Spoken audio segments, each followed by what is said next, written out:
M Hasan KPCC acting president പദവിയിൽ തുടരും. ഇന്നത്തെ KPCC യോഗത്തിലും പദവി ഒഴിഞ്ഞില്ല. നിർബൻ ചക്രവർത്തി ചേരുന്നുണ്ട് വിശദാംശങ്ങളുമായി.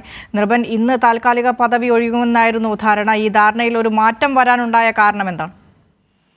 ബിനിഷ, ഇന്നത്തെ തെരഞ്ഞെടുപ്പ് പ്രവർത്തനങ്ങൾക്ക് അവലോകനങ്ങൾക്കായി ചേരുന്ന KPCC നേതൃയോഗത്തിൽ എം ഹസൻ തന്റെ ആക്ടിംഗ് പ്രസിഡന്റ് പദവി ഒഴിഞ്ഞ് കെ സുധാകരന് പദവി കൈമാറും എന്നതായിരുന്നു നേരത്തെ ഉണ്ടായിരുന്ന ധാരണ. പക്ഷേ ഇന്നത്തെ യോഗത്തിൽ ഇത് സംബന്ധിച്ച് ചർച്ചയുണ്ടായില്ല.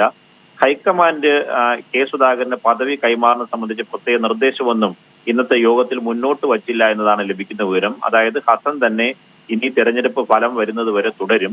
കെ സുധാകരൻ ഇന്ന് തന്നെ ചുമതല കൈമാറും, ഏറ്റെടുക്കും എന്നതായിരുന്നു നേരത്തെ പുറത്തു വന്നിരുന്ന സൂചനകൾ.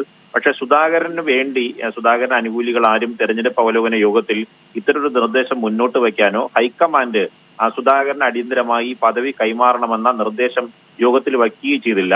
അതിന്റെ അടിസ്ഥാനത്തിലാണ് ഹസൻ തുടരുന്നത്. മാത്രമല്ല, ഹസൻ ഈ KPCC നേതൃയോഗത്തിന് ശേഷം അടുത്ത പരിപാടികൾ KPCC സംഘടിപ്പിക്കുന്ന പരിപാടികൾ ഹസൻ തന്നെയാണ് പ്രഖ്യാപിച്ചത്. തെരഞ്ഞെടുപ്പ് സംബന്ധിച്ച വിലയിരുത്തൽ നടത്തിയ വാർത്താ സമ്മേളനവും ഹസനാണ് നടത്തിയത്. ഈ വാർത്താ സമ്മേളനത്തിൽ കെ സുധാകരൻ പങ്കെടുത്തുമില്ല. ഇതിൽ ആശയക്കുഴപ്പം ഇപ്പോഴും തുടരുന്നുണ്ട്. ഇപ്പോൾ ഔദ്യോഗികമായി അല്ലെങ്കിലും നേതാക്കൾ പറയുന്നത് ഈ നിലവിലുള്ള തെരഞ്ഞെടുപ്പുമായി ബന്ധപ്പെട്ടായിരുന്നു ഹസന് ആക്ടിംഗ് പ്രസിഡന്റ് പദവി നൽകിയത്. തെരഞ്ഞെടുപ്പ് ഫലം ഇനി വരാനുണ്ട്, ഫലപ്രഖ്യാപനം വരാറുണ്ട്. ഒപ്പം തന്നെ മറ്റ് സംസ്ഥാനങ്ങളിൽ തെരഞ്ഞെടുപ്പ് പ്രവർത്തനത്തിലാണ് AICC നേതൃത്വവും. അതുകൊണ്ട് തിടുക്കപ്പെട്ട് കേരളത്തിലെ കാര്യം മാത്രം ഇപ്പോൾ ഒരു നിർദ്ദേശം വയ്ക്കേണ്ട കാര്യമില്ല എന്നതാണ് നേതാക്കൾ നൽകുന്ന സൂചന.